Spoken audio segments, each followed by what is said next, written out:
नमस्कार दोस्तों, कैसे हो आप लोग। I hope you are very well. आज हम हमारे चैनल अमेजिंग केमिस्ट्री वाला के अंदर एक नई वीडियो के साथ आए हैं।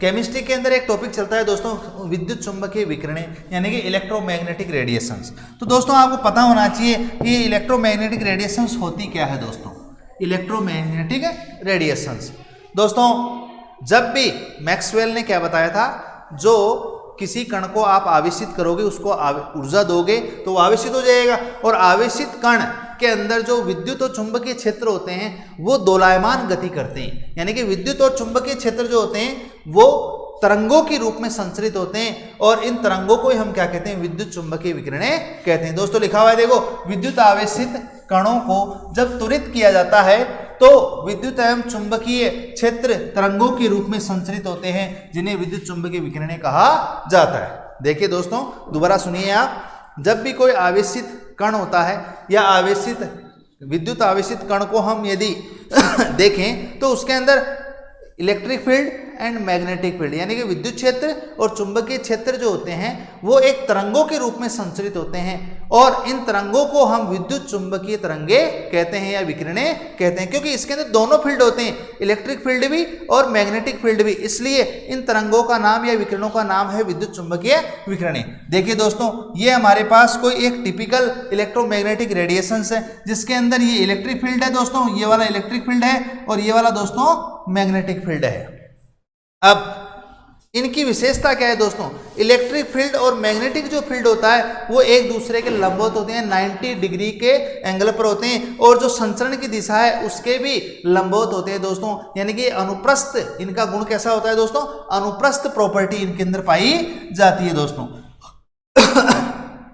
दूसरा देखिए दोस्तों, ये वाली एक इलेक्ट्रोमैग्नेटिक रेडिएशन है, इसके अंदर इस रेडिएशन के अंदर आप देख रहे हो ये वाला लाल वाला क्षेत्र है और एक ये वाला है ब्लू वाला।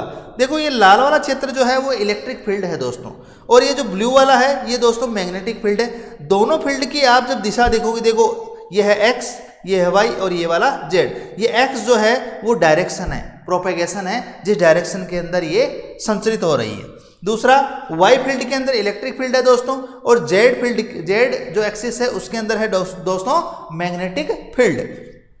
देख रहे हो आप दोस्तों, इलेक्ट्रिक फील्ड मैग्नेटिक फील्ड एक दूसरे के 90 डिग्री के एंगल पर हैं, यानी कि एक दूसरे के समकोण पर हैं, एक दूसरे के लंबवत हैं दोस्तों। और संचरण की दिशा के भी क्या है दोस्तों, ये लंबवत हैं। तो दोस्तों आपको बिल्कुल समझ में आ गया होगा कि इलेक्ट्रोमैग्नेटिक रेडिएशंस होती क्या है, कि कोई भी आवेशित कण जो होता है उसमें विद्युत और चुंबकीय क्षेत्र एक दूसरे के लंबवत होते हुए और संचरण की दिशा के भी लंबवत होते हुए तरंगों के रूप में संचरित होते हैं, जिसे हम इलेक्ट्रोमैग्नेटिक रेडिएशन कहते हैं। ये वाला जो डायग्राम इसके अंदर आप आसानी से देख सकते हो, electric field, magnetic field and direction जिसके अंदर वो संचरित हो रही है। अब दोस्तों हम आगे बढ़ते हैं, इनके गुण क्या क्या है दोस्तों। विद्युत चुंबकीय विकिरणें जो होती है, रेडिएशन होती है, इनके कैरेक्टर्स क्या हैं। पहला कैरेक्टर तो आपको मैंने भी बताया, इसके अंदर विद्युत क्षेत्र और चुंबकीय क्षेत्र एक दूसरे के लंबवत होते हैं दोस्तों, यानी कि इनकी प्रकृति अनुप्रस्थ होती है।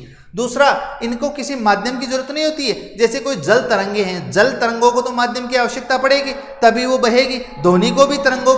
ध्वनि तरंगों को भी क्या होगा, माध्यम की आवश्यकता पड़ेगी। यानी यहाँ से मैं बोल रहा हूँ तो किसी दूसरे को सुनाई दे रहा है, इसका मतलब किसी माध्यम के द्वारा, हवा के द्वारा वो आवाज वहां पहुंच रही है। लेकिन दोस्तों विद्युत चुंबकीय विकिरणों को कोई आवश्यकता नहीं है माध्यम की, यानी कि निर्वात में भी गति कर सकती है दोस्तों, निर्वात में भी ये गति कर सकती है। और आपको दोस्तों हैरानी होगी, निर्वात में ये प्रकाश की गति यानी 3 गुणा 10 की पावर 8 मीटर पर सेकेंड वेग से गति करती है दोस्तों।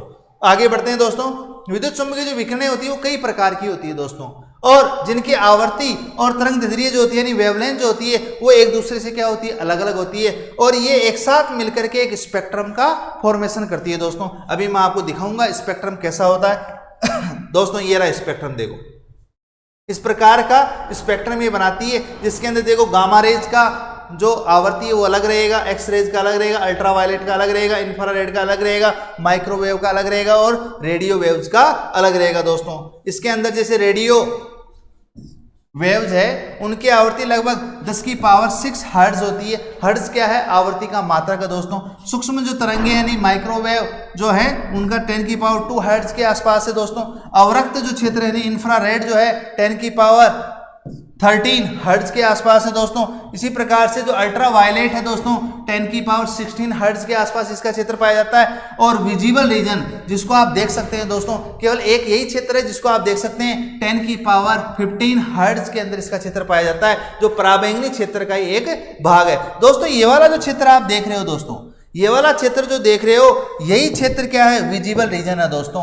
यही वाला क्षेत्र क्या है, विजिबल रीजन है। यानी कि हम इनमें से किसी भी तरंग को देख नहीं सकते, केवल एक ही प्रकार के तरंगों को देख सकते हैं, वो है दृश्य प्रकाश क्षेत्र की तरंगों को, जिनको हम केवल रंगों के रूप में देख सकते हैं। और इसमें आपको 7 रंग दिखाई देंगे। इन 7 रंगों को हम किस रूप में दिखते हैं, विबग्योर, VIBGYOR, विबग्योर के रूप में आप इनको लिखते हो दोस्तों। यानी कि violet, indigo, blue, green, yellow, orange and red, इन 7 रंगों को आप देख सकते हो, जो दृश्य प्रकाश क्षेत्र यानी विजिबल रीजन का क्या है, ये पार्ट है दोस्तों। और हम इसका एक विस्तृत रूप देखें दोस्तों, ये वाला स्पेक्ट्रम है, विजिबल स्पेक्ट्रम है। V यानी वायलेट कलर, B यानी ब्लू कलर, G यानी ग्रीन कलर, Y यानी yellow colour, O for orange colour, R for red colour दोस्तों। और इसके अंदर आप देख रहे हो दोस्तों, इनका जो रीजन है, जैसे रेड है 750 नैनोमीटर और वायलेट का है 380 नैनोमीटर दोस्तों। इसी प्रकार से ये 450 तक चलता है, 495 तक चलता है ब्लू वाला, 570 नैनोमीटर तक चलेगा दोस्तों ग्रीन वाला, और ये वाला चलेगा 590, और ऑरेंज वाला चलेगा 620, और रेड वाला 750 नैनोमीटर तक इसकी यानी कि वेवलेंथ पाई जाती है दोस्तों। और इस क्षेत्र के अंदर आप देख रहे हो gamma rays, X rays, UV यानी अल्ट्रावायलेट, IR यानी इंफ्रारेड, माइक्रोवेव, रेडियो वेव्स के अंदर FM भी आता है और AM भी आता है। सबका क्षेत्र अलग अलग है दोस्तों। इस प्रकार से यहाँ पर फ्रीक्वेंसी इंक्रीज हो रही है और इधर यहाँ पर वेवलेंथ इंक्रीज हो रही है। आपको पता होना चाहिए, मैं बताऊंगा आपको दोस्तों कि आवर्ती यानी कि जो आपकी फ्रीक्वेंसी है और वेवलेंथ है, उनके अंदर क्या संबंध पाया जाता है दोस्तों। तो इधर फ्रीक्वेंसी इंक्रीज हो रही है, यानी कि सबसे ज्यादा फ्रीक्वेंसी किसकी पाई जाती है, गामा रेंज की फ्रीक्वेंसी पाई जाती है, और सबसे कम फ्रीक्वेंसी किसकी पाई जाती है, लॉन्ग रेंज जो वेव्स होती है उनकी पाई जाती है। इसी प्रकार से यदि वेवलेंथ देखें तो वेवलेंथ सबसे ज्यादा लॉन्ग रेंज वेव्स की पाई जाती है और सबसे कम वेवलेंथ गामा रेंज की पाई जाती है। इसी प्रकार से दोस्तों देखें हम, यानी सबसे ज्यादा जो फ्रीक्वेंसी है वो वायलेट कलर की होगी और सबसे कम फ्रीक्वेंसी रेड कलर की होगी दोस्तों।